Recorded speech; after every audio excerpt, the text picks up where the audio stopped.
everybody. This is Jason Augustus Newcomb, and this is Inside the Magic Circle.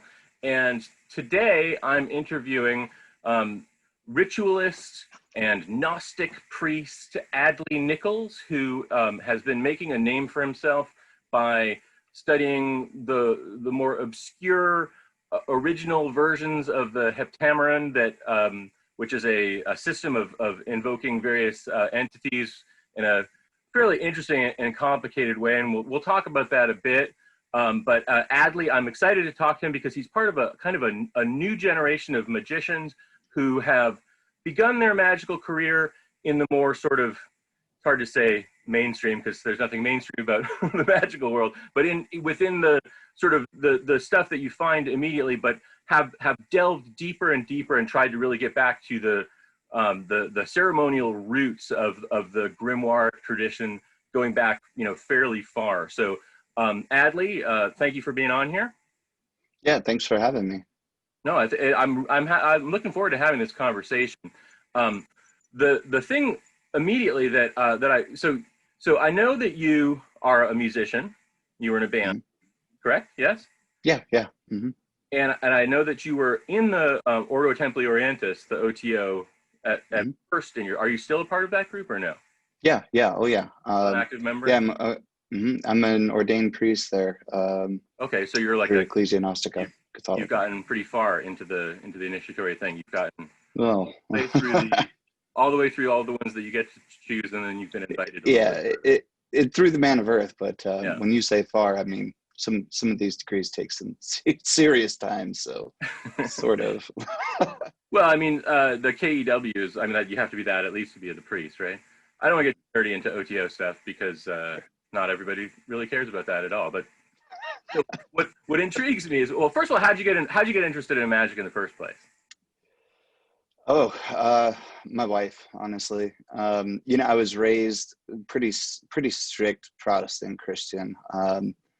And a particular denomination or RLDS, actually, Reorganized Church of Jesus Christ of Latter-day Saints. Oh, okay. So Mormon. I mean, if you get to the history, there was a split when Joseph Smith was killed. The Mormons went with Brigham Young, and our Reorganized Church stayed with Smith's son. Oh, okay. So a little thing there, nonetheless. The smaller, grittier version of the. Yeah. So I was raised pretty strict there. My father was a priest. My mother was a Sunday school teacher, so pretty involved in that church. And I felt a calling to move into like a priesthood there when I was too young to be a priest there. But I started attending like the classes and things there. So I grew up in a pretty religious surrounding. And when I got out to what I would say the real world, out on my own, held a job outside of education and things like that, I realized the world was very different than what had been presented to me. And so sort of stepped back and moved into kind of this like lazy Buddhism sort of thing. What I find interesting is a lot of Mormons drift away from the. I'm sorry, LD. That's fine. A lot of followers of Joseph Smith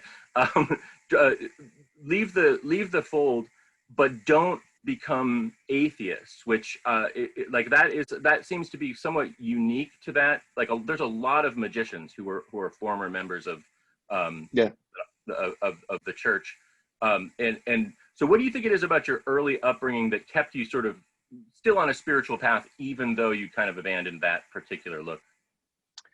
I think it was constant exposure to it. I was a minor at the time. I didn't really have much say, and my parents were pretty strict. So I was constantly around it. But I do admit that, I mean, even from a young age, there was something about being a priest that resonated with me.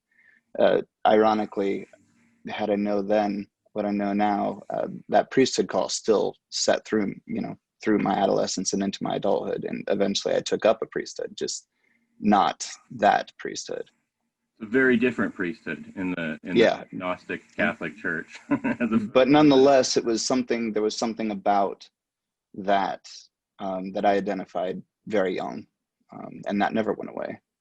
Now, the grimoires that you've explored the most intensely are fairly Christian-oriented grimoires. Do you Yeah. still feel a connection? Because I mean, the interesting thing about Crowley's view is that there's a little bit of Christianity in there, but it's really not a particularly Christian-focused organization.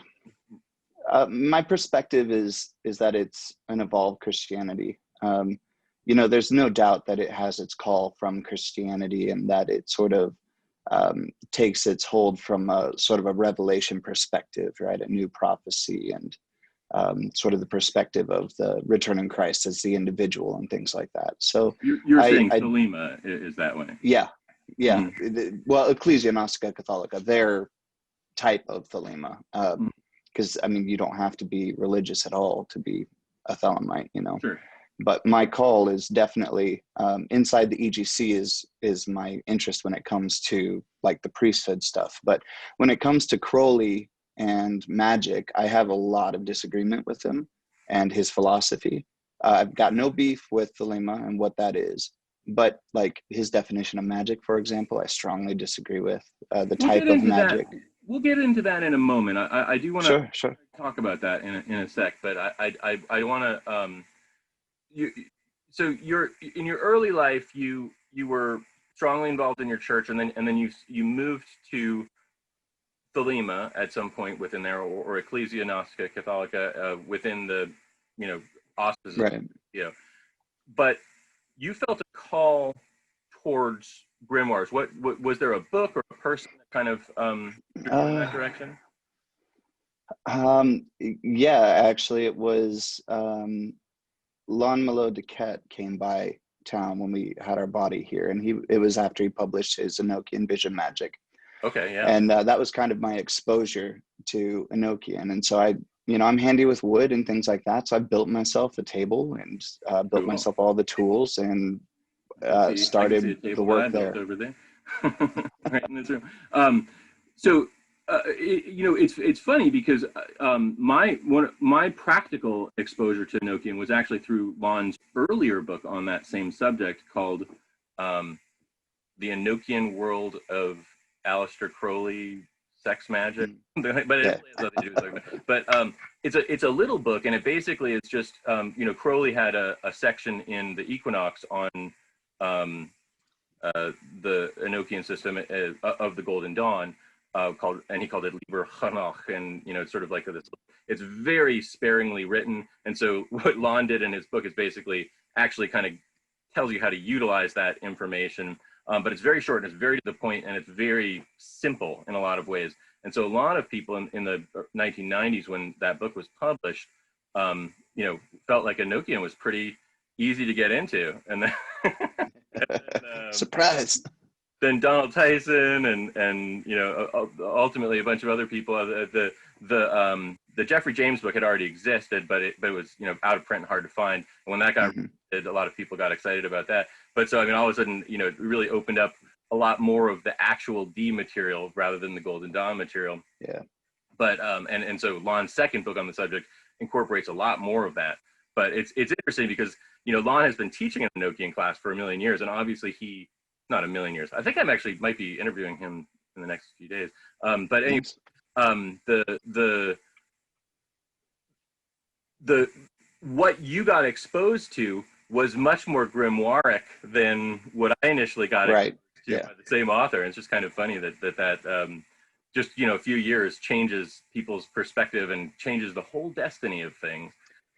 So and when you read that book, but you didn't stick with Enochian. You then went further. I actually did Enochian for several years. I got to the point where I started recognizing the difference between kind of the like Golden Dawn kind of approach to the Enochian, and then began to discover certain contradictions or elaborations that Dee had in the original work. And so that's kind of where my love of the grimoire came from, because I started diving into Dee's work and kind of foregoing the more modern texts, and gathering the knowledge that I could and comparing it and seeing where the differences were and things like that.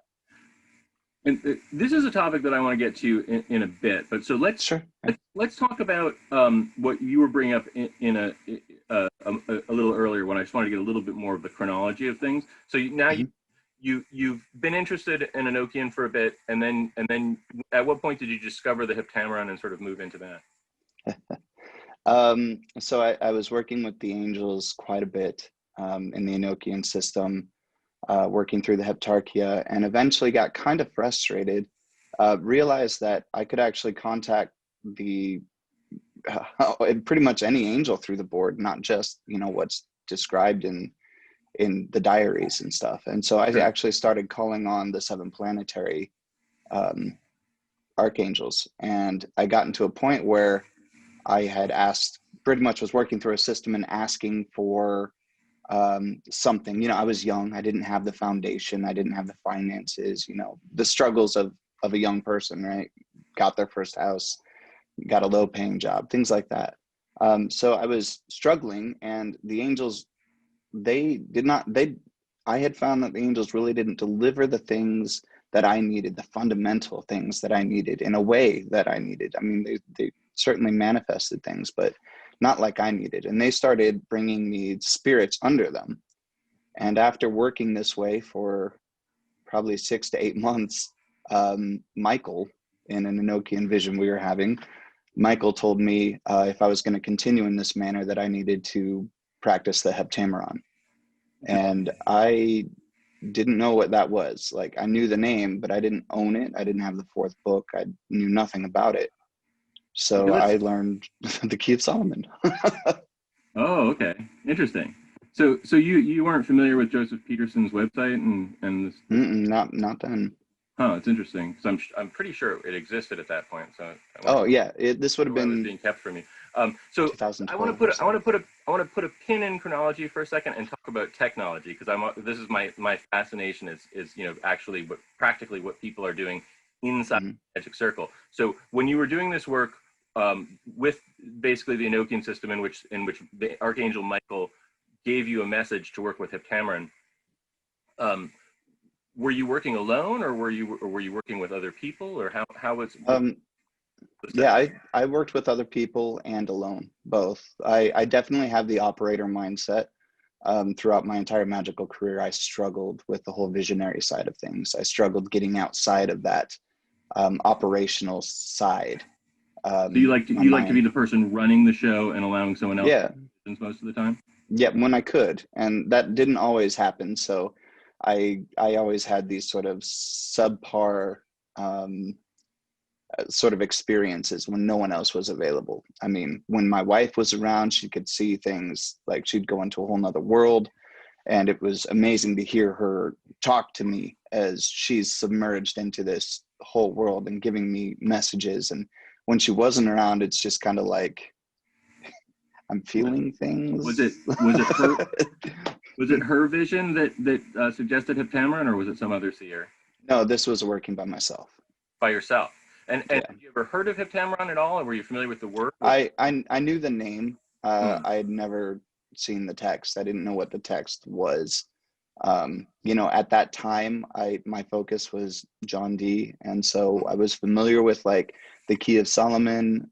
I've never read the key at that time. I was familiar with that Heptameron, didn't own it, didn't know anything of it.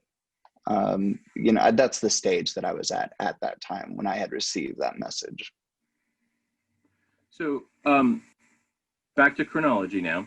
So you discovered Heptameron. You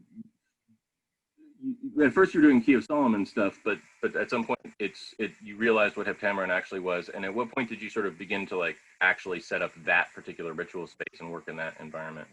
I actually worked the key for about 2.5 years with moderate success. I was unimpressed and ready to abandon it, honestly. And it sort of, that's when I decided, okay, well, I learned more working the key. Let's pick up the Heptameron. Let's see what's in that. So when the Archangel Michael told you to work with the Heptameron, how come you worked with the Key of Solomon? Just because I didn't really know what it was. I just knew the message was, you can't keep working this way forever with us. Like, if it's going to be, we're delivering you spirits for this sort of stuff, then that's not what this is for. You can do it. They did it for 6 to 8 months or something like that. it ultimately came down to, okay, you have to stop. You Okay, do so the Heptameron if you're going to work this way. when you say that so basically you were calling an angel, utilizing utilizing the Enochian calls, or utilizing some just regular invocation. It's been a while.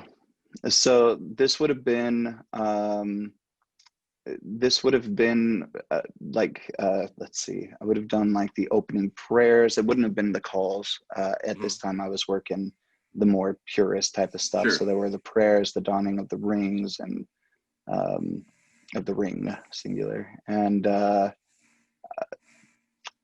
yeah, and I think it was just at that point I was just running through prayers to call whichever angel it was of the day, is how I was doing it at that time.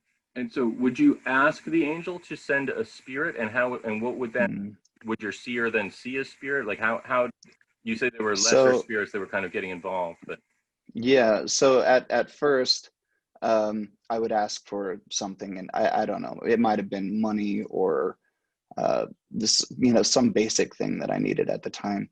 Sure. And what would happen is they would just utter a name, and another presence would be there, and that was the spirit that was gonna do what needed to get done. But yeah, it was basically an archangel overseeing a spirit to do what needed to get done. And now, just real quick, fast forward, and we're going to come back to where we were, but just out of curiosity, when you're working nowadays with this more, slightly different setup, are you still calling those same named entities that were being talked about back then, or have you moved in a completely new direction? No. So the spirits that would be brought, I'd never heard of. There were names I just didn't know. In the Heptameron, obviously, you still have this giant celestial invocation that takes place. And so the planetary angels are still at the root of it. Right. What I found really interesting is, working the Enochian system, when they said you need to stop if you're going to do it this way, work that Heptameron, is it was basically an archangel, an overseeing angel, delivering a spirit to do the grunt work. And that method is the same in the Heptameron. Right, that's what I'm asking. It's basically the same basic setup, but you haven't created relationships with any of these lesser unheard of spirits. I work with them. The names of them anywhere? Are they?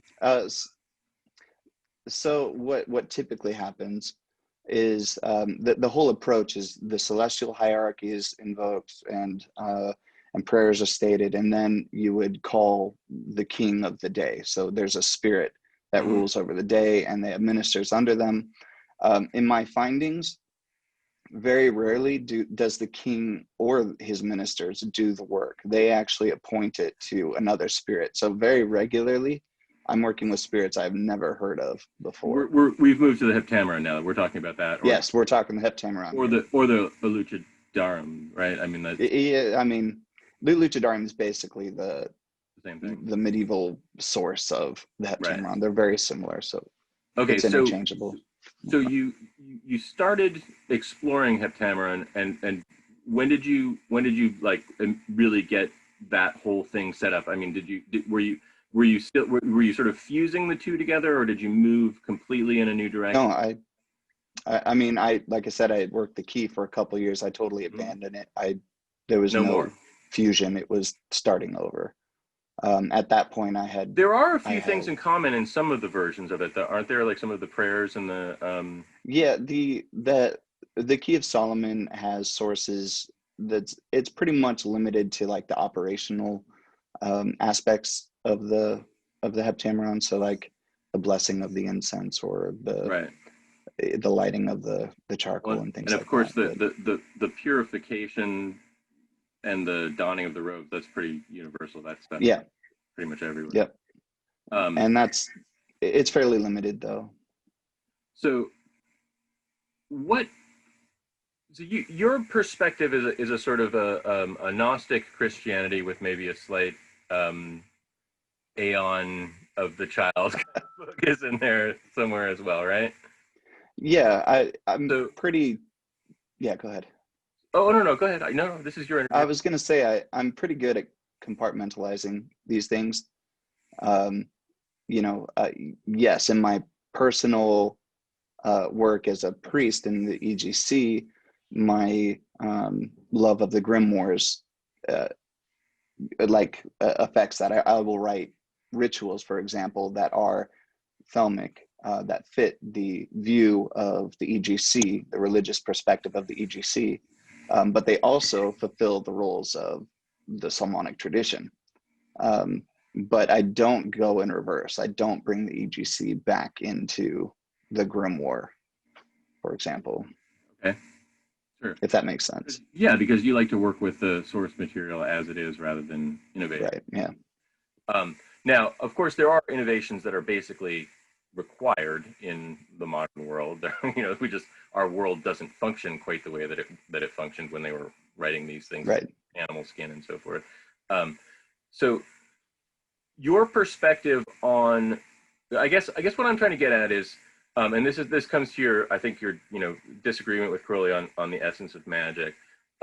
You take a fairly literalistic approach to understanding what a spirit is, what the sort of celestial hierarchy is. It's very sort of within, I don't want to say standard, but within the auspices of sort of like the universal that most people who are of a religious bent would have, that there's sort of like a spirit model. Yeah, exactly. Yeah. So there are three types of magicians in this world in my observation of things. There are those who do a lot of magic, but aren't necessarily very scholarly about it. And sometimes they don't even use rituals that, they make up their own rituals, and and sometimes they don't, but they're very sort of focused on the practice and the feeling and the experience of it. Then there are others who are more scholarly and enjoy sort of the history of magic. Very often they don't practice magic quite as much as the ones who are the more experiential ones. But then there's a third category, and those are magicians who, and these are largely a component of the larger Golden Dawn thing, but I don't even want to get caught up in the historical Golden Dawn.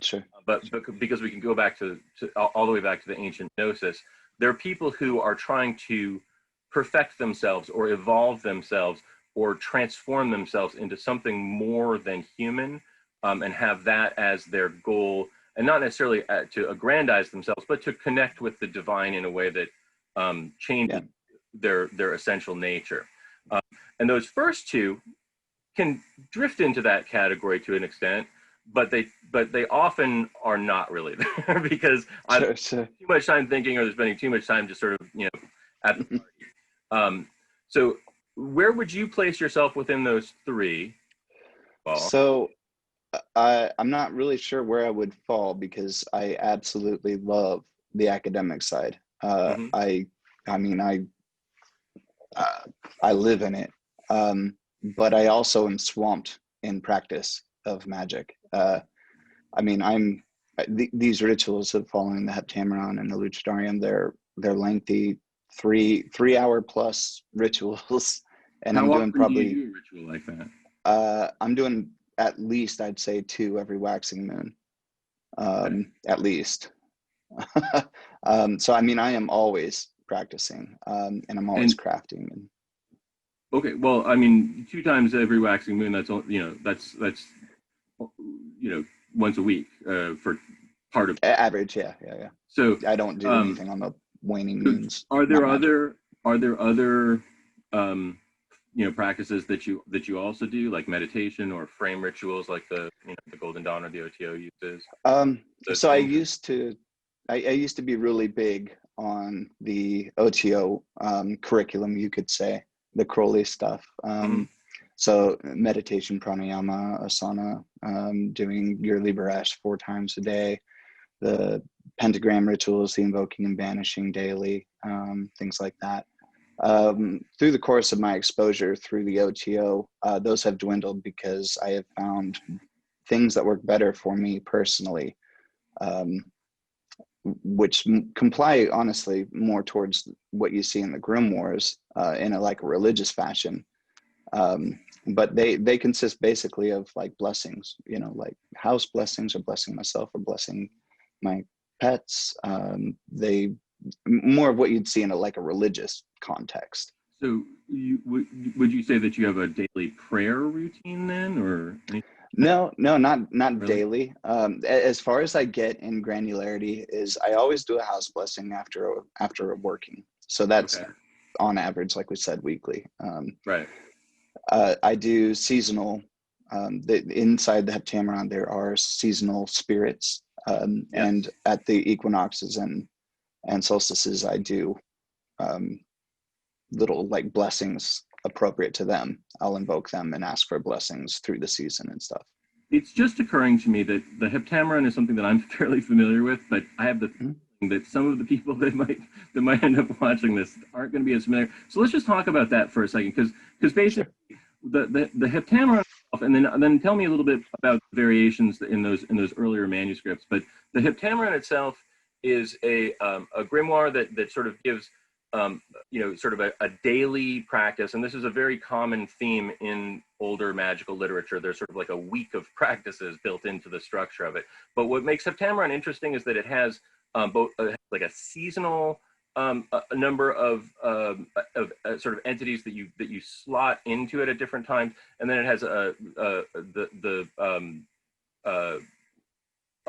other sort of rulers of the direction and stuff like that. So give your sort of like quick 1 minute description. Sure. The Heptameron basically is a magical practice which revolves around the constrainment of spirits of the air, terrestrial, sublunar spirits. The constrainment is done through a celestial hierarchy, and that hierarchy basically flows from the day through the seasons, through the hours, and then down to directionals like north, south, east, and west. So all of those celestial spirits are invoked in order to constrain the sublunar spirits for which you're about to do the work. So the hierarchy absolutely is incredibly well defined and prominent in the work, no doubt.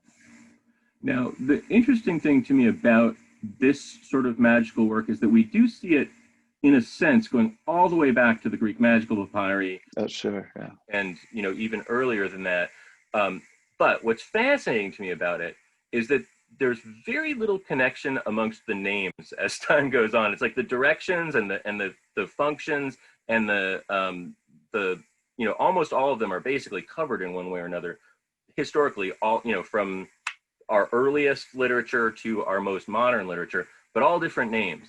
So how does that? I mean, in your opinion, looking at things from a literalist perspective, how does that work? Did those other ones die off and the new ones took over? Like how does it all fit together?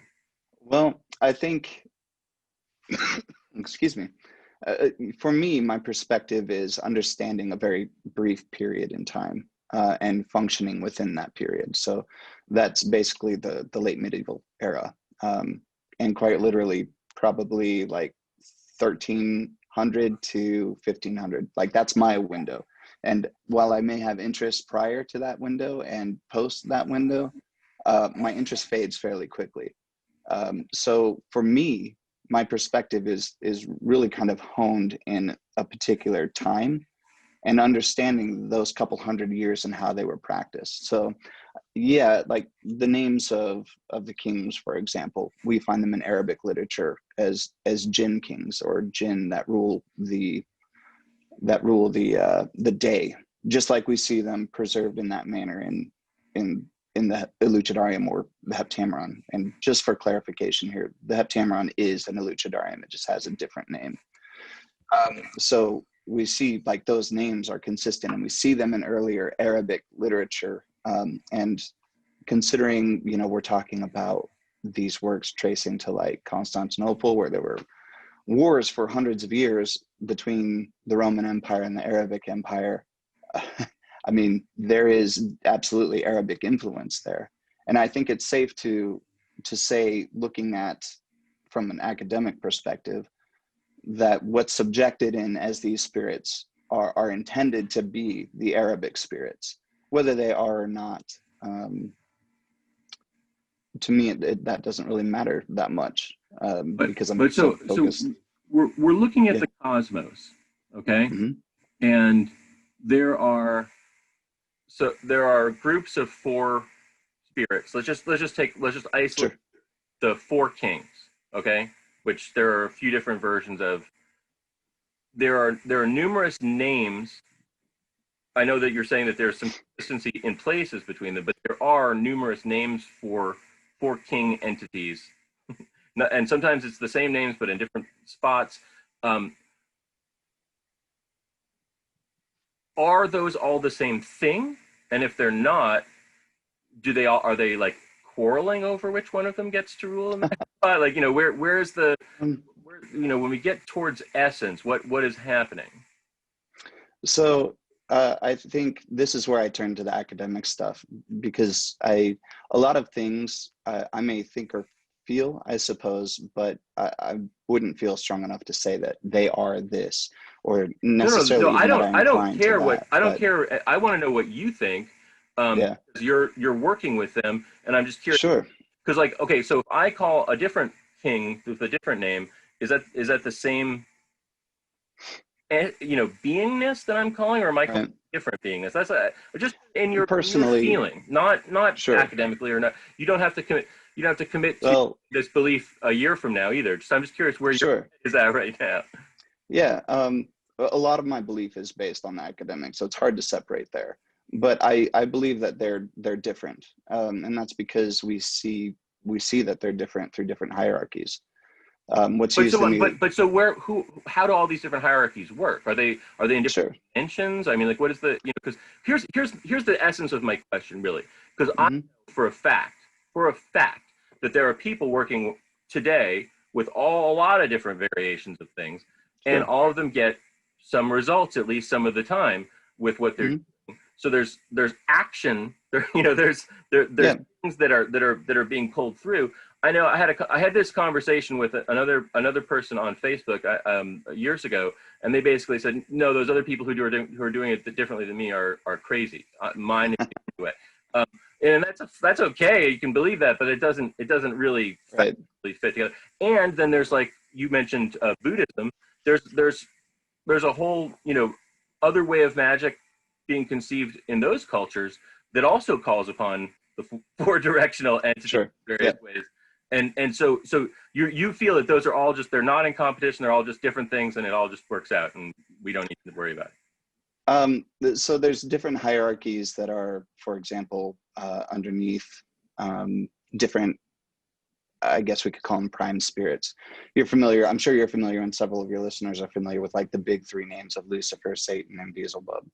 Sure. And each of these prime spirits have different sets of 4 kings underneath them. Mm-hmm. We see it in the Summa Sacra Magia, for example, which is like the 13th century text and whatnot. And as it pertains anyway to the Heptameron, is that the kings that we work with, the terrestrial spirits that's worked inside the Heptameron, are actually under a set of 4 kings that are under Beelzebub. And they're a different set of 4 kings than what you find. The ones that we all are familiar with are documented under Satan, for example. But they're both cardinal directional spirits.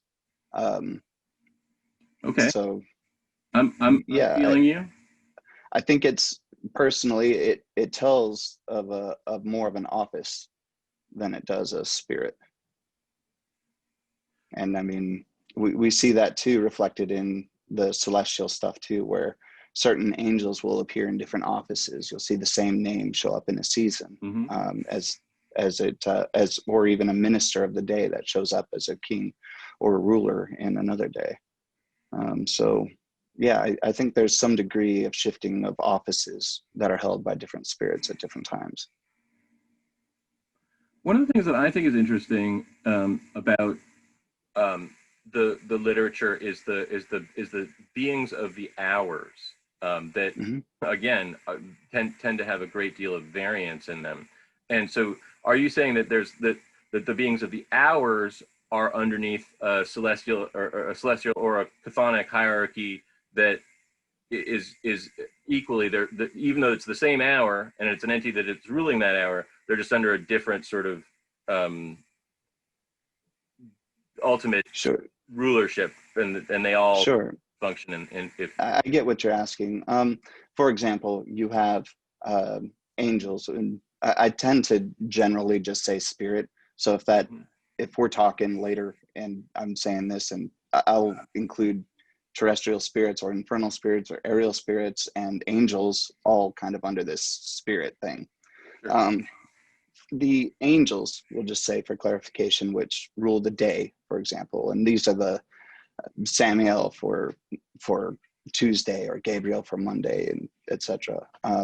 Right? They are known commonly to kind of rule that day, but then every hour of the day, they also, the different spirits will rule. So depending on what day it is, those angels will kind of cycle through and rule the hour. So you could say on Sunday, have Michael, who rules the day, and work under an hour where Gabriel is in charge. So I assume that's kind of where you're getting at with the question. Well, to an extent, yeah. I mean, certainly, and you know, obviously, with the days and hours, we have, going back a pretty long way, a fairly consistent list. Although occasionally, Sure, yeah, the Mars angel's name changes, and there's a few other ones that the earlier you get, it gets a little bit more inconsistent. But you know, largely, it's it's the Chaldean scheme going through the hours, right, and then the standard 7 archangels that we see throughout magical literature are basically those. Although Michael and Raphael obviously get switched around different places. Sure. But so back to the more practicalities. Your personal sort of setup when you're doing these rituals, you have a room dedicated to it that you keep set up for this sort of work? I do, yeah. And now, Adley, I'm going to mention that I think it was a couple of years ago at this point, you had the great honor of requesting something from me, a magical that has then actually become something that I offer to other people, but yours was the first, and it was actually designed for you. Do you still use that circle? Yep. Yeah. So so one, I think it was, wasn't it? I think I got 3 from you. Yeah, well, but I think the only the Heptameron one you're using is the Heptameron one. I mean, do you use the other one still, or no? Not personally.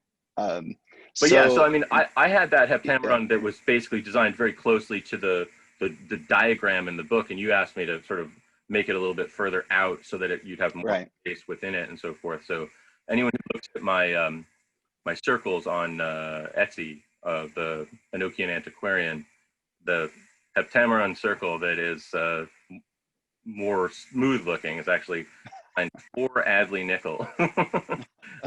Yeah, and the circle is a little different too. So the Elucidarium has a little different of a circle than what I requested, but I still use yours. So like the Elucidarium, what's the difference? It's a 9-foot inner circle. Okay. So it's still a hand apart, which medieval measurement, it runs this way. A palm is a hand versus this. So it's still kind of that 4-inch spacing between circles, but the inner circle is 9 feet. The spelling of the names is slightly different, but they're the same names, so I don't fret that personally. Maybe when this circle gets beat up and more charcoal burns in it and things like that, I may request. Send me the names. I'll get the art all finished. We're all ready to go. Yeah, when that day comes, I may. I mean, the more that you talk about this, the more people are going to want that circle. So yeah. So when that day comes, I'll knock on that door. It would actually be more like almost a 12-foot circle. I mean, roughly 11-ish feet from outer ring to outer ring, because there's 3 rings. Right. So, and roughly 4 inches. So. And so you 11. Even to have a 9-foot circle in your home, you have to have a pretty sized room. You need space. Yeah. Yeah. The space I work in, it's about 20 by 18. Nice. So I divide the room up and hang curtains to kind of isolate a section of it, and I work there. But I used to have a hard floor where I would actually use like the chalk markers. I'd consecrate the chalk in them and everything, and just draw it out on the hardwood. But then I had a baby boy, and had to move to Had to carpet. move. So that's when I came asking you for circles. When you are beginning your ritual time, you would have you traced out the circle and drawn in the names of the entities. Do you do anything to sort of honor that that space that would? Yeah. Or Yeah. So that. See, here's the Elucidarium. Yeah. This is exactly what I'm talking about. We do innovate, even if we're trying to be traditional, just because there are things that just don't, you have to do it a certain way. So, Yeah. Go ahead. So the circle I have laid out on carpet, the Elucidarium calls for the circle to be made 3 days in advance. So I lay out the circle, and as you can't write in the name, because I mean, every hour the circle is changing. Right. You can't just like write in the names and think, oh, we're good now.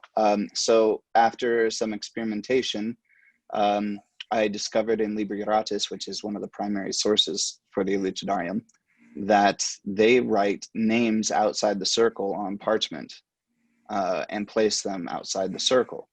So as sort of a hearken to that, I actually have consecrated kid skin that I take my consecrated ink and write the names on, and then I place those in the rings. So you redo it each time. You don't just have a set of all the different. I do. I do. It took a while to get all of the names because they change every hour. Sure. But yeah, I have the full set now. Got the full set. 60 some odd pieces of parchment that have all of this on. Nice. Yeah. And you cut them into like little, half no circle shapes, or just on the. No, there's so many names in the circle that if I were at a length where they would curve, I wouldn't be able to fit them all. So I actually have two, because each ring is spaced about 4 inches apart from each other. So I actually have a 2-inch by 4-inch piece of parchment that I use. And so that's kind of the standard, and I will space them out, accordingly. And so, I mean, I imagine that would look, even though there's different lengths, it would look somewhat mandala-like to have that out there. It's got a magical feeling to it. One of the things that I think a lot of modern magicians miss out on, and although I consider myself very much part of the modern magicians rather than the strictly grimoire magicians, having a physical space that you've set up, particularly a circle, even though it's not required in some forms of magic, it gives the whole space such a nice harmony of environment that just gives you this sense. It's not just that you're excluding things out, it's really like you're laying out a universe for you to operate in that's very powerful to do. And I don't think people who don't do that really recognize what they're out on until they're actually in that space. I mean, more and more setting that up so people see pictures of it at least now, people with very elaborate things. I dealt with that when I shifted from the hardwood area to the basement. We had done ritual in that room for years. And then all of a sudden I'm in this new place and it's not the same, and I can't draw my circle. I swear I've never thought that I would miss drawing out a circle, physically drawing one, but I do. I miss physically drawing it out. So it's different, when you're in a different surrounding, and when you're not constantly doing it, you're right. There's an atmosphere that's present that just, you don't know what you're missing sometimes, I think. One of the nice things I think about that is I'll take some of my circles to events, and I'll just like an outdoor event, I'll just sit in my circle, and it's nice because it actually, because it's this portable thing, I actually bring my magical energy to the space, and all of a sudden it becomes my temple, even though it's a completely different environment. But so sure. You mentioned that for you, seeing spirits is a little bit less your forte, or communicating with them, but you do have some communications from them. Obviously, they guided you towards Heptamera. And what at this point, in your evolution, what is your sort of standard ritual operating procedure look like, and what do you expect out of the communication with a spirit that you contact? It depends. So yeah, the visuals that I get when I was working the Enochian, it was not really visual for me. When I was by myself, it was more of I would feel something, or there'd be kind of this weird internal dialogue that I wasn't directing, or very things like that.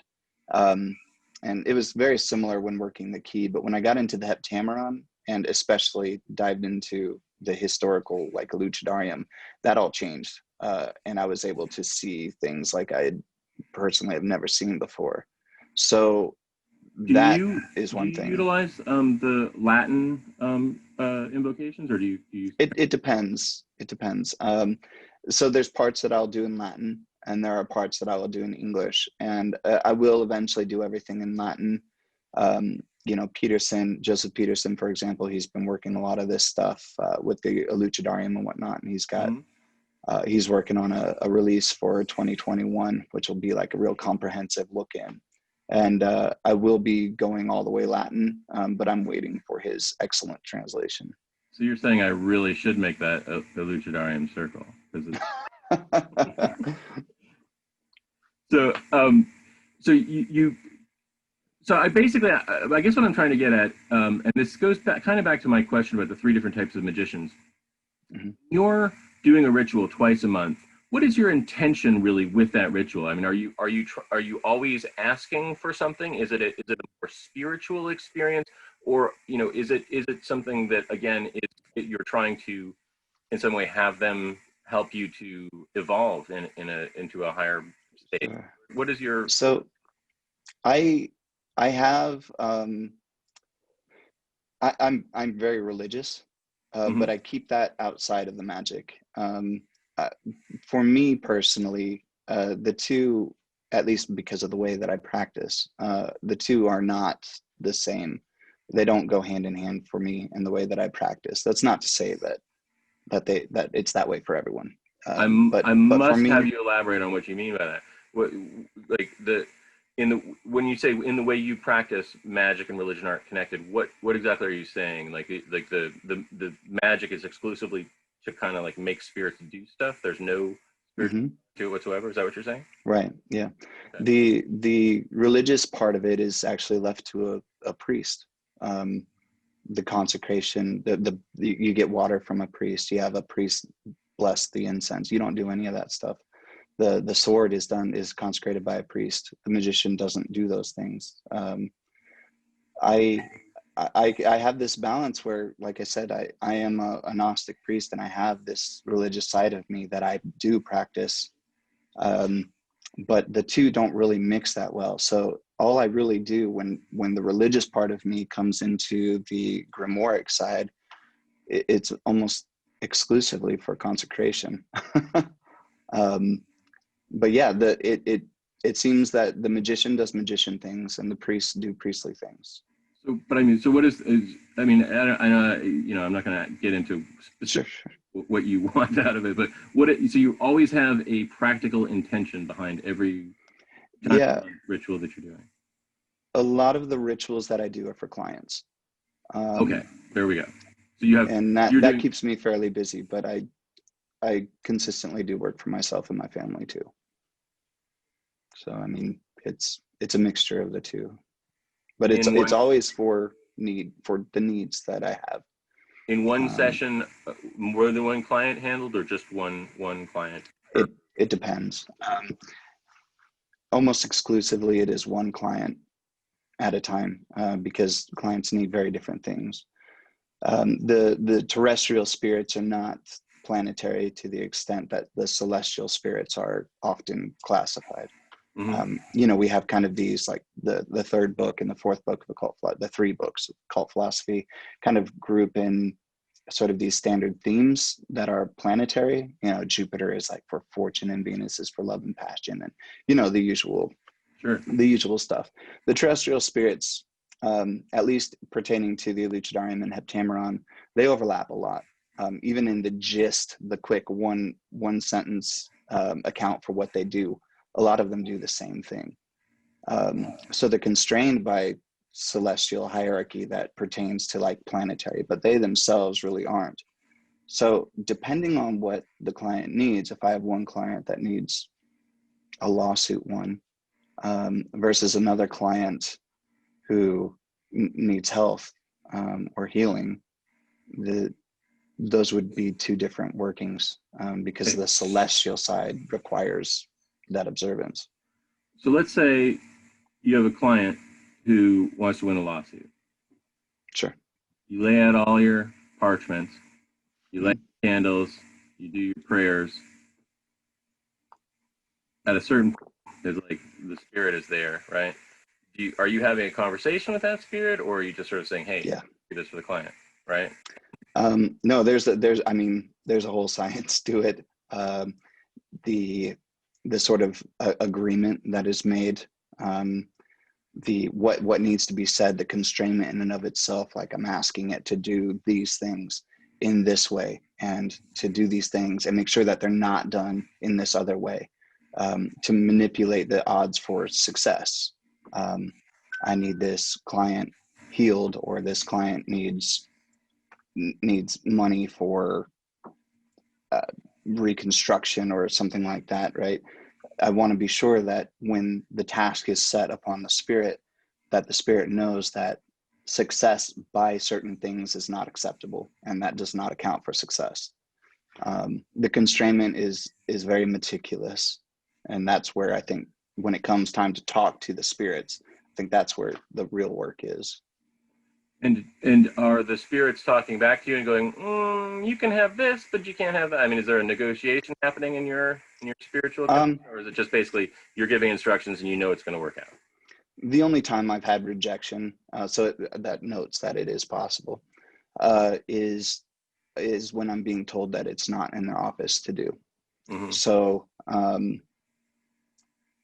there's definitely offices that are fulfilled with certain things that they are good at and aren't good at, or that they can do or that they can't do. Coming to the wrong spirit for the wrong thing has happened. But there is negotiation doesn't really happen, assuming those requirements are met. I lay it out. I task the king personally. I task the king to appoint the task either to themselves, their ministers, or some other subservient spirit to them. And it almost always is a subservient spirit that's in their hierarchy. You put these sort of petitions is the word that I would use, but I don't think that sure, yeah. In this, do you put these? That's fine, yeah. As a part of the ritual, or is it just something that you know what you're going to ask? No, it's like mapped out well in advance. No, I mean, is there like a piece of paper on the altar, or speaking of which, this, back to the temple setup for a sec. Do you have an altar within your space, and what's on your altar? Like what are the tools of your manner of working?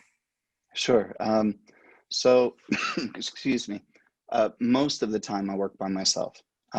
So the altar that I use is, it's a double cubed altar, about waist height, which is perfect. It holds quite literally a candle, my earthen vessel for sensing, a whistle, which is used in the ritual.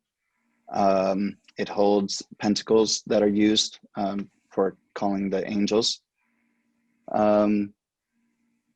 And if I'm in a situation where I would use holy water, I would have holy water. That's it. Do the pentacles just sit on the altar, or do you pick them up during the ritual? I use these like 3-inch pentacles that have the angelic seals on them, as the grimoire prescribes. So they sit on the altar until I'm ready to use them, at which point it instructs you to hold them in your hand and raise them up while you're doing certain conjurations. Okay. And that's in Heptameron, or is that just in Elucidarium? It's alluded to in that Heptameron. It's not blatantly called out. There's a part where it talks about, you have helpers, and here's what the helpers carry. And one of them, it mentions one helper carries the pentacles, plural. And all it talks about in the text is the one pentacle that's stitched onto the robe. So it's mentioned, but if you're not careful, you're going to overlook it, I think. So on the pentacles in the Elucidarium, are those pentacles laid out more explicitly, or are they? Oh yeah, you're told how to make them, the timing to make them, and everything. So they just kind of got overlooked in the rewrite of the Heptameron. Yeah, well, that seems like a pretty big overlook. Well, the Heptameron was sanitized intentionally on a lot of points. They tried to mask the chthonic nature of it. Okay, so this brings me to another point of where I'm sort of Sure. like, like modern magician think versus traditional magician think. So, and I know he's sort of fallen out of favor, but Joseph Lisusky uses Heptameron as his sort of example in his book, in which he was to reinvigorate this idea of doing more traditional approaches. But he uses Heptameron and suggests that he has gotten results from using Heptameron, and others have said the same. So when you say it's whitewashed, or was that the word you used? I don't know. It's sanitized. Sanitized. It if that's the case, then why did they get get results if they were not utilizing the correct thing? And if both things get results, doesn't it kind of like sort of begin to unravel the whole premise that you need to be doing particular things in particular ways? Sure. So, I mean, there's first off, it should be noted at this point that I come off and get pinned as like a grimoire purist, and well, I certainly understand where that comes from. It's not my perspective. I am a hard and firm believer of establishing a baseline according to the grimoires, but I firmly believe once that baseline is established, that you need to listen to the spirits to make modifications that work for you. On that note, there are things that work better for some people than others. I'm an example of this. I started in Enochian for several years. I moved to the Key of Solomon. I dabbled with like Rudd's angelic system. I worked the Heptameron before the Elucidarium. And all of this was out of the desire to get better results. And well, the path that I took led me to a place where I am getting results like I've never had before. That's not universal. If you took that same path or you work the same system, you're not guaranteed to get the same level of results. I think we all have this internal part of us that connects differently than others. You say it's almost sort of an aesthetic, or just a predilection for a certain way, certain way of functioning that each person has, and maybe that's part of what it is? Or I'm not really sure how it works out, but for example, look at Aaron Leach. He gets results through the Key of Solomon, and particularly the Mathers Key of Solomon, which is more of a collection and a rewrite. Not really a single book, yeah. Right. And when with I worked, a bunch of stuff again sanitized out of it as well. Right. And when I worked the Key, well, I did get results. I did not get results enough to make me feel like I was getting what I needed. Here's my question, and you don't have to commit to an answer, but I'm just going to start the question out because I think the question is interesting, just out in the universe anyway. I've noticed in talking to, and also just listening to other people talk to magicians, particularly magicians who become more and more traditional in their focus, or historical, let's say. So we don't even have to get into better or worse. So, but get more and more into historical stuff.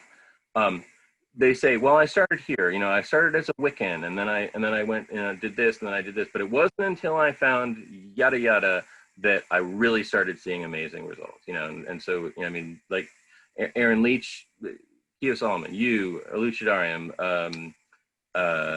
Frater Ashen Hassan, the Trithemius, Art of Drawing. Everyone's got their sort of thing that they find. But is it that they've found the thing that works for them at all, or is it just that they've been practicing ritual long enough that they've sort of like begun to kind of plug into the sublingual components, what it requires consciously and connectedness to the universe, that it wouldn't even matter what grimoire they use at this point, because they sort of understand how it functions and how to sort of plug into that? It's a good question, and I would raise these points through my personal experience. One, I've never like half committed to the work that I'd done. The Key I spent several years in, Enochian I spent like 6 years in. The Heptameron and Elucidarium now, though certainly not 6 years, probably like 2 to 3 years working that now. All of these things I've been deeply involved with. I've received direction that Enochian was, if I'm going to work in this manner, Enochian is not for me. That's one thing that sort of would argue against the idea that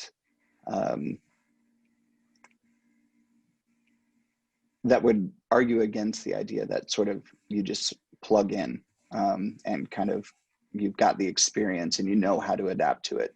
Because this is a method that I was getting, the spirits were saying this isn't going to work. Sure. This method does work, but at the same time, there are people who work the Enochian system in a practical manner and aren't given that instruction and get results from that. And in fact, when I first started getting involved in occultism, Enochian was about as obscure as most people got, and people would actually say, you have to watch out because the Enochian system is so powerful, you're going to get so many real world things happening from doing it that you really have to be experienced before you even touch it. You know, and that was sort of the standard line on that subject, and that was working Golden Dawn style Enochian magic even at that point. So I mean, yes, you received an internal gnosis that was not for you to do that way, but at the same time, that's not a universal statement that right. It's not universal, and not everyone works in that manner. It is an art, in my opinion, and an art, like any kind of art, needs honed. Yeah, I mean, that's basically what I'm saying is, like, you know, you start with crayons and, you know, you draw a bit, but by the time you can paint something beautiful with oils, you can probably make something pretty awesome with crayons, you know? Right. You know what I mean?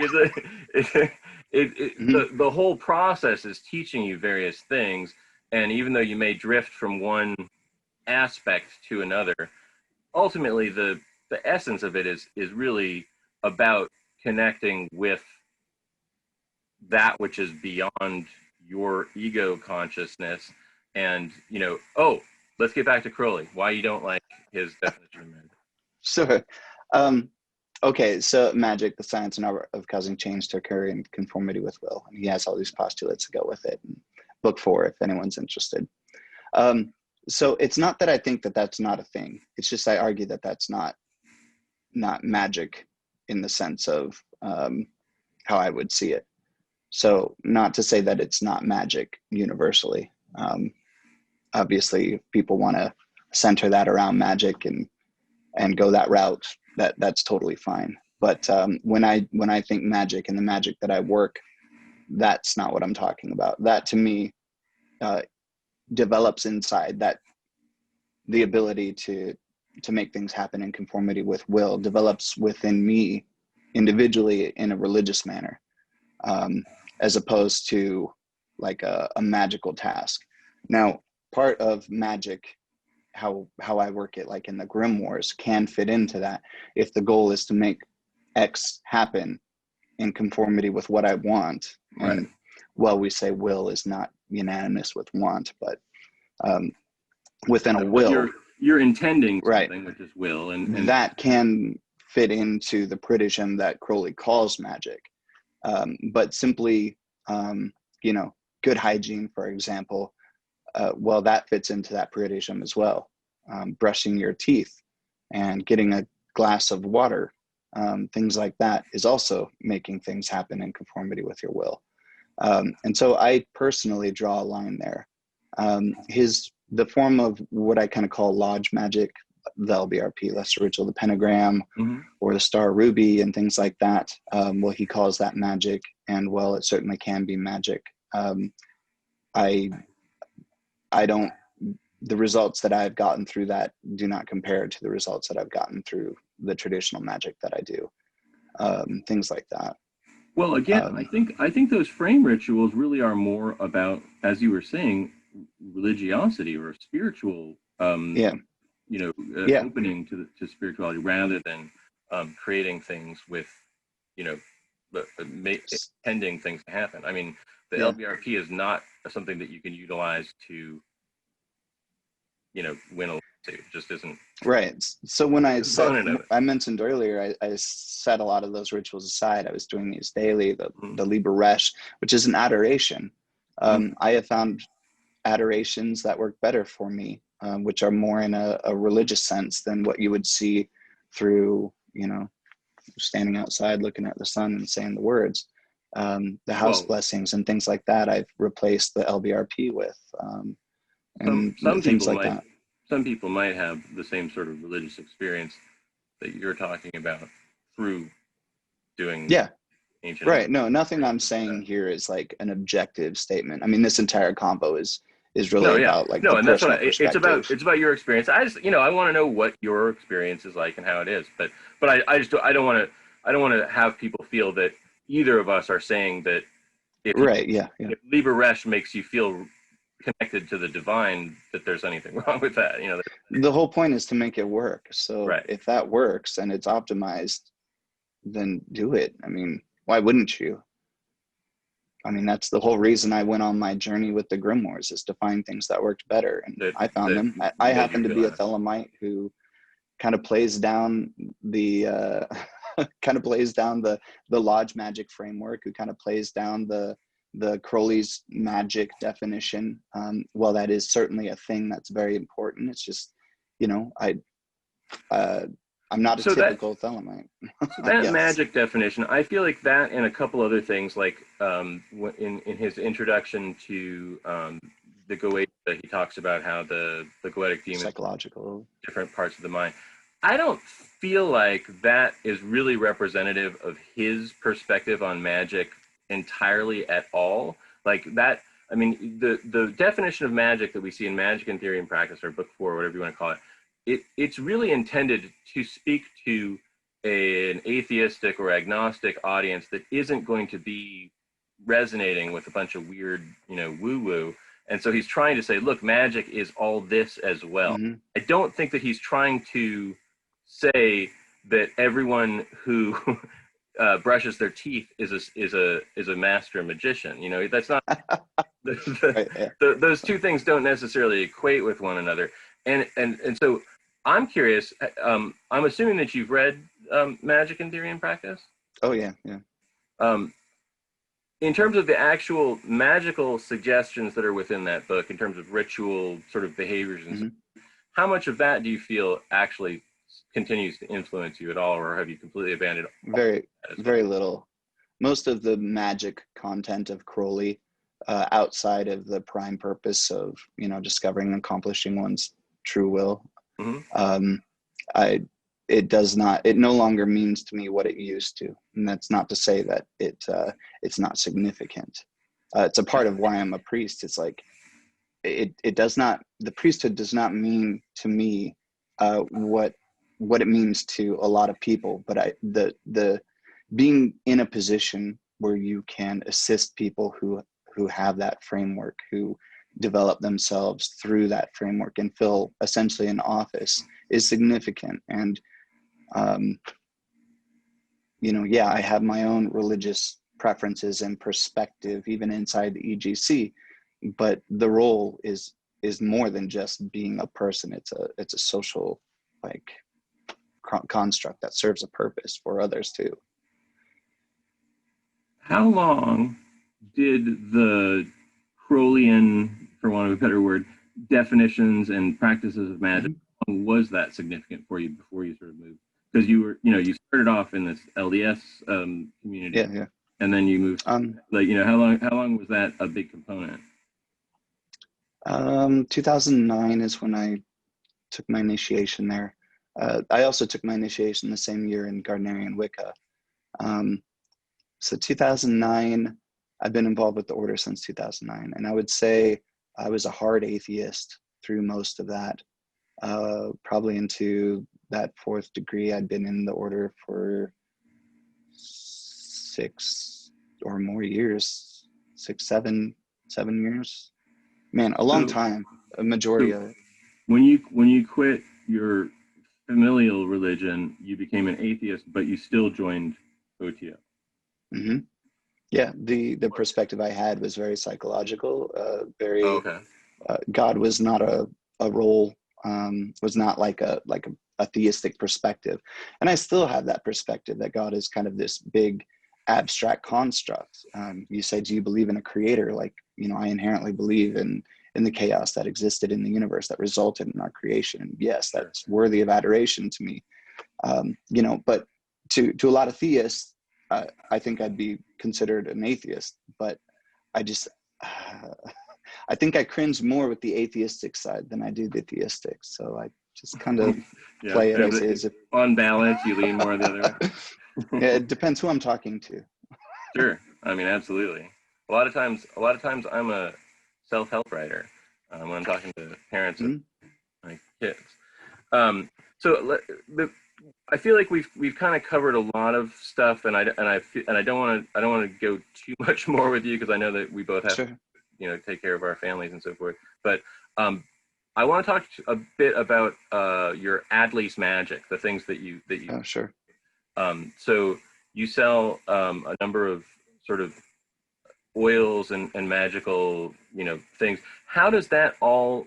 A lot of that seems to fit more within the folk magic milieu. How does that fit in with what you do with the Sure. Yeah. So my shop is not. It's not like a place where you can just.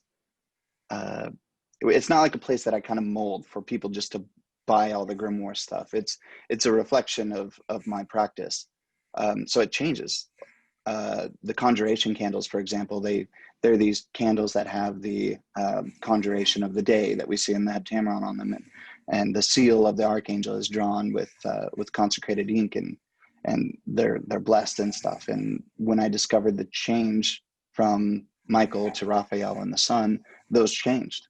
The seals have changed to what's in the Elucidarium as opposed to what's in the heptameron. The oils. So Raphael is the sun for you, and your yeah. And my hours, the planetary hours, the day starts at sundown. So what we would see as Friday night is actually Saturday night for me. So my Saturn work would happen on what we identify as a Friday night, assuming I'm working the nights. So it's interesting because I feel like you and I may be two of the only magicians who utilize Raphael and Michael that way. But so the candles and oils and stuff, those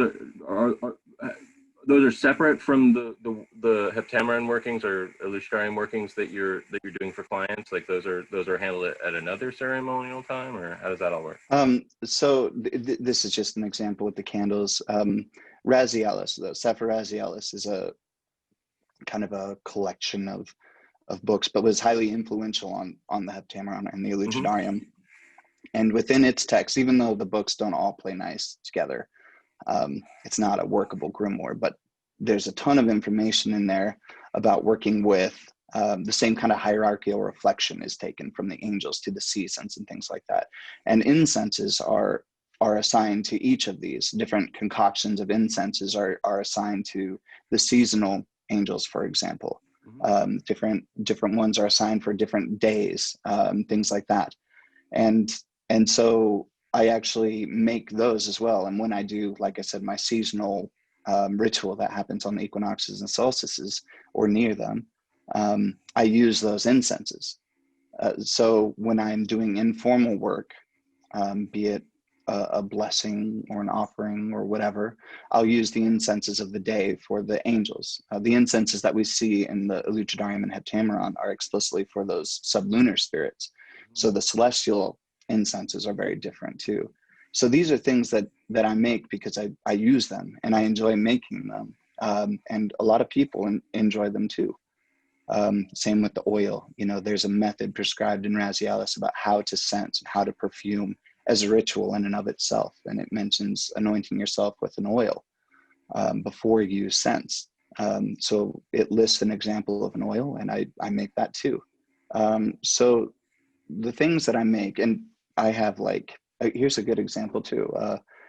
The Key of Solomon candle that everyone knows, made with a virgin wick, a wick spun by a virgin, and day and hour of mercury, and then blessed accordingly. Like I had a virgin spin a bunch of wicks for me, and I made those, but those were when I was evolving from the Key of Solomon to the Heptameron, and I'll be discontinuing those as soon as the thread is gone, because it's not, my heart is not in that.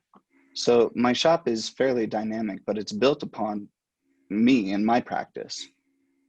It works well for clients. If clients get a pentacle from me, or I do a conjuration for my clients, and then they want to do an offering, well, they can just buy the incense for the day and the candle for the day, and they have everything they need to do an offering. I mean, they have everything they need to do an offering on their own, but people like, the specificity of it, the specifics of it all.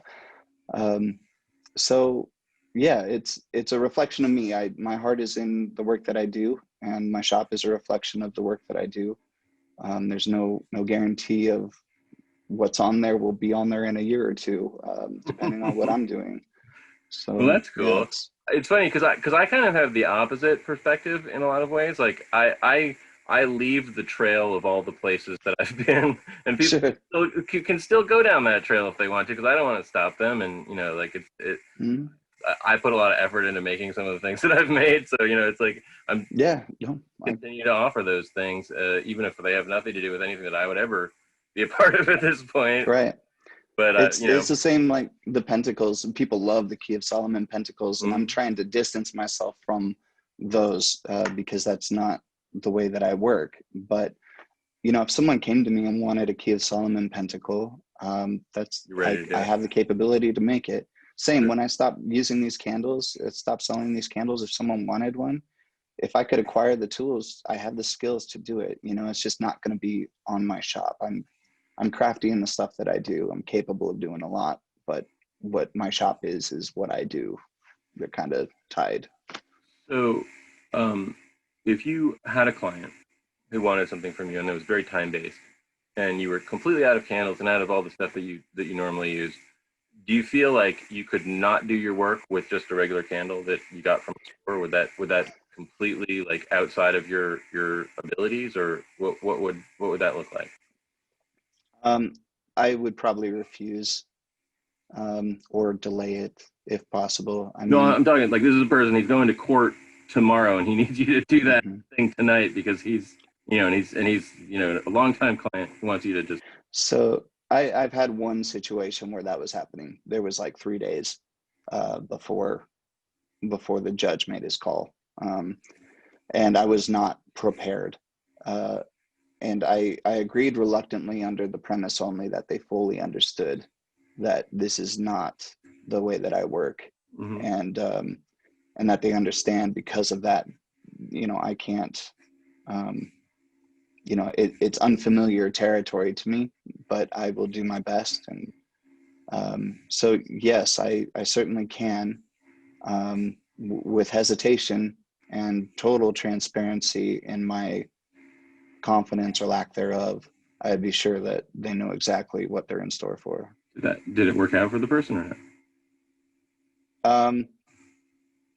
So yeah, it did. Not exactly how they expected, but everything that they needed was handled. Can't get into too much specifics with the client. No, I'm not. I don't think anyone. If anyone can figure out who that client was, I will personally give them $1 million. I mean, unless Adley gives more information than that as we continue forward. But from here, I'm pretty sure we can't. Anyone except for and that person's not. Obviously you're out of the pool. And I don't have $1 million, so sure. Not gonna happen. I mean, in the end, it was a court case. Now you're giving all the context clues, and there. And there's my $1 million that I don't have. Yeah, $3 million. Yeah, it was a court case. It did not end the way that they wanted it to, but it also didn't end the way that the other person wanted it to either. It worked out well enough. Worked out well enough. It worked out better than expected. There was more beyond the court case that settled very well for them. So what about, you mentioned that you don't really like to work during the waning moon. I used to have a friend, he's passed on now, but he literally didn't want to do any business. Like he wanted to do nothing during the waning moon. But So if you have a client who again needs something within that 2-week period, are you willing to work a little against that, or is that like a absolutely I'm not going to do that? It would, there's no hard lines depending on what's necessary, so long as that transparency is adequately understood by both parties. So, I mean, I want to help people. There's been situations where people needed help, and I don't, it's a matter of judgment. You know, do I want to turn down someone who needs, you know, someone who needs healing because a certain condition caused an outbreak, or something like that, they can't walk or things like that. Do I turn that down because they're in need? So as long as I can portray to them that this isn't normal, this isn't what I would typically do, here's what I normally would do, and these are the things, and I would urge you to wait if you can. But if you can't, you know, as long as they understand everything about it, magic is an experimentation. I mean, it's ingrained in the system I work with that it's an experiment. So I'm open to experiment, but if we're talking client stuff, they need to understand all of it. You give people their money back if they don't get what they want out of it, or no? It depends. There are certain things that there's certain things that I think are warranted or unwarranted. I'm always upfront with all of my clients when they sign on, and what they're ready, and their expectations or lack thereof, and so typically I don't think I've never had someone ask for the money back. Of course, I don't hear back from a lot of people that often anyway. Sometimes people come needing things and then they get what they want and they just disappear, just gone. Or maybe they don't, and they just, I don't know. I love hearing feedback, thing is, because that's how I judge success. Right, of course. Honestly, though, I mean, you're really charging, you know, when I take on a client, I don't take on very many clients, but when I take on a client, the money that I charge for it is based on the things that I'm going to be using time. I mean, it's not, you know, guarantee of a result. So, yeah, I've never been in a situation where someone asked for money back. I think the transparency up front is enough that, this is an experiment. Hopefully we'll influence something. So back to the moon for a second. The you know, sort of standard esoteric doctrine is that as the moon is waxing, it's for building things, and as the moon is waning, it's for getting rid of things. And you can find traces of that going back pretty far.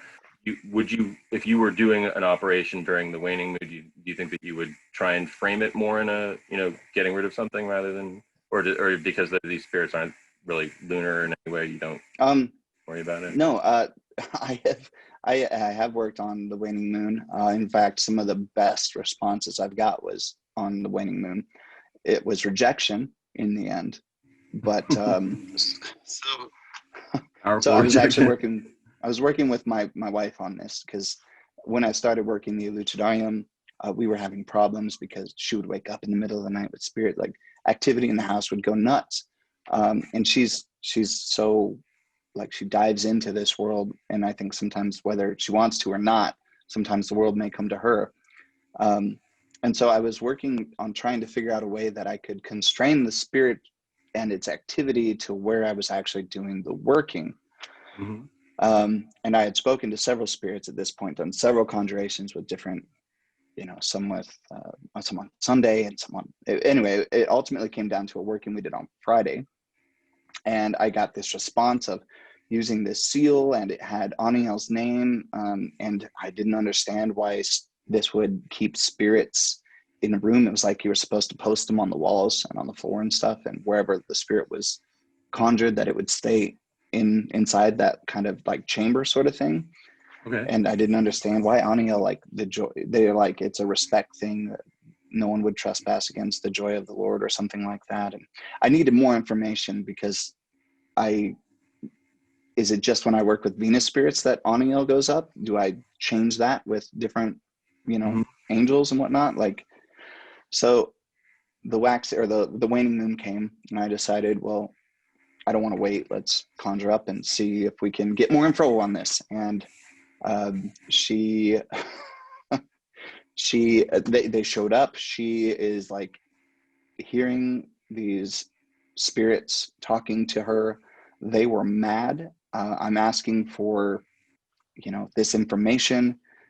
They were like, it's not in our office to give, but by the way, here's all this information, blah, and splatted out all of this information that I needed to know. And I needed to, like, they were like, you need to build this table.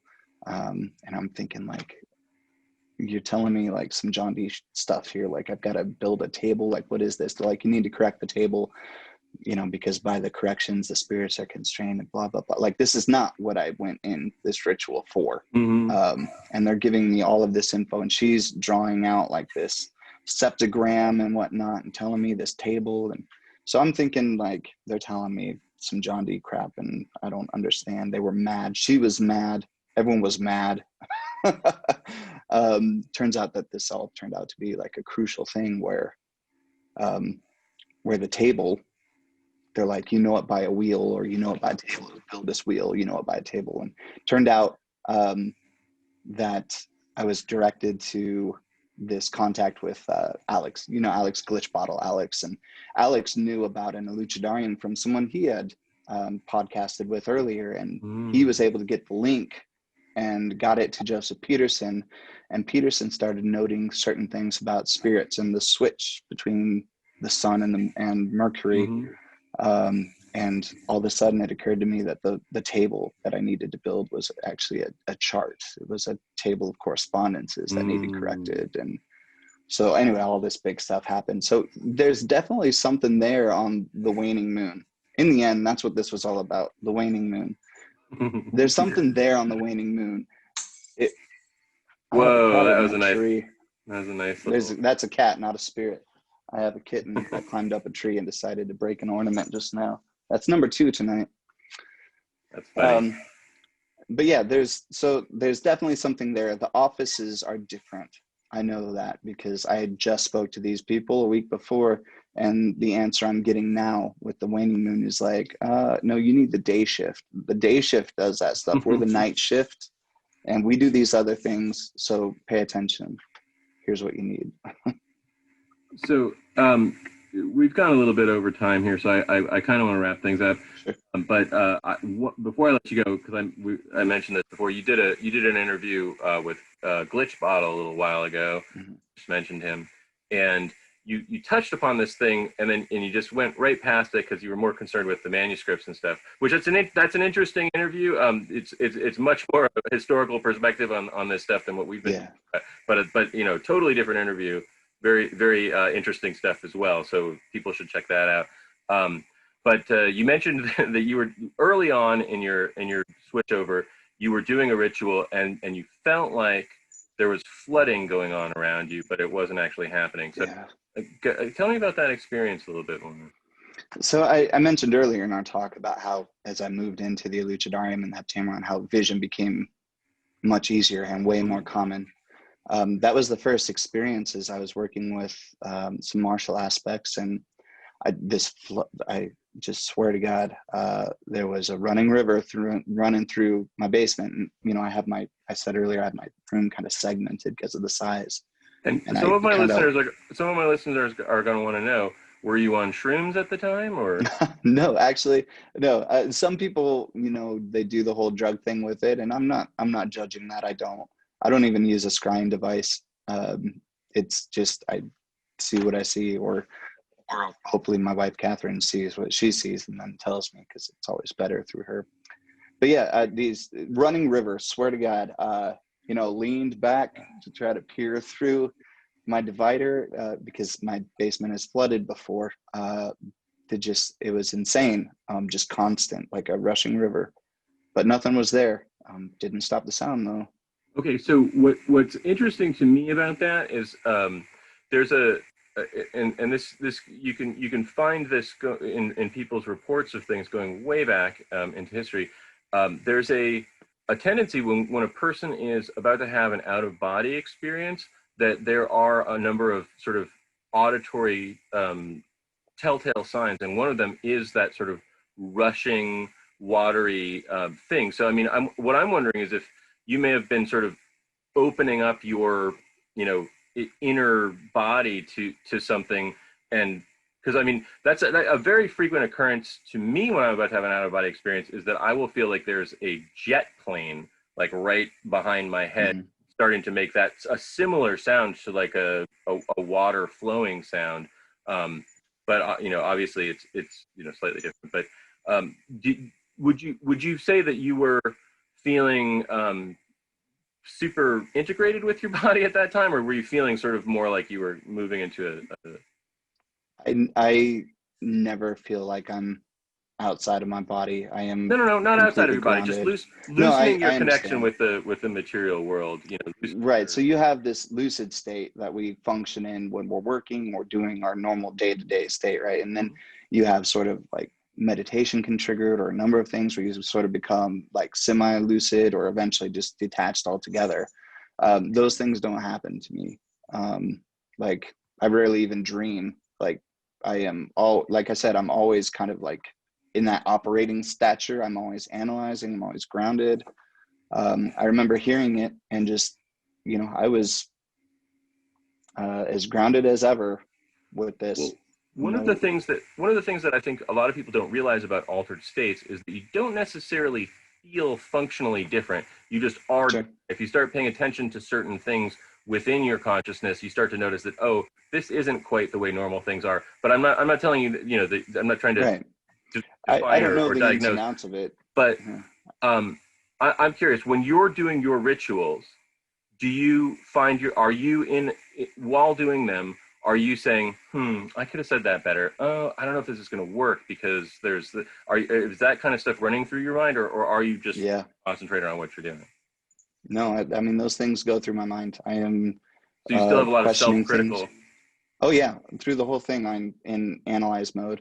Interesting. I struggle to shut that stuff off, but it doesn't seem to stop things from happening.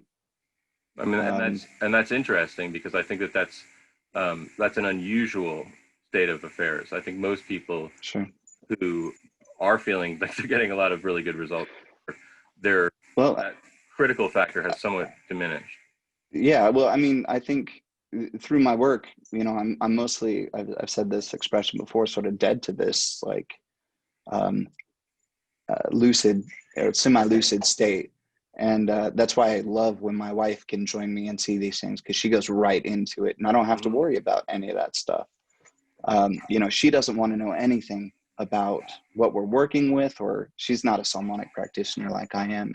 I mean, she's come in and said things that are right out of the grimoire that she would have no idea about, hearing instruments around her and things like that. And that's like straight up in the grimoire about hearing things all around you. And another out-of-body precursor, hearing these instruments. Yeah, and she goes. There's no question that she goes into a whole other world with this stuff. And so when she can join me, she does. But like I said, she's not a Psalmonic practitioner and whatnot, so she's not in that same sort of set that I'm in when I do my practice. Does she like to do the rituals with you, or does she find it irritating? I think it depends. You have to go conjure the spirit. No, I mean, there's a little bit of I don't really want to do this because the planetary hour might be at 2 a.m. Sure. There's some of that hesitation, but I think she definitely enjoys it sometimes, depending on the experience she has. There are definitely experiences that she's had that she does not want to do it, and there's been times where I'm lucky that she even's considering it again. But she's just terribly gifted at it. It's a double-edged sword, I suppose. Well, Adley, this has been a delightful conversation, and we could talk. I think we could go on, and I could ask you a million more questions. And I'm sure that there's a lot of things that people are like, why didn't he ask more about this? Oh, he said that.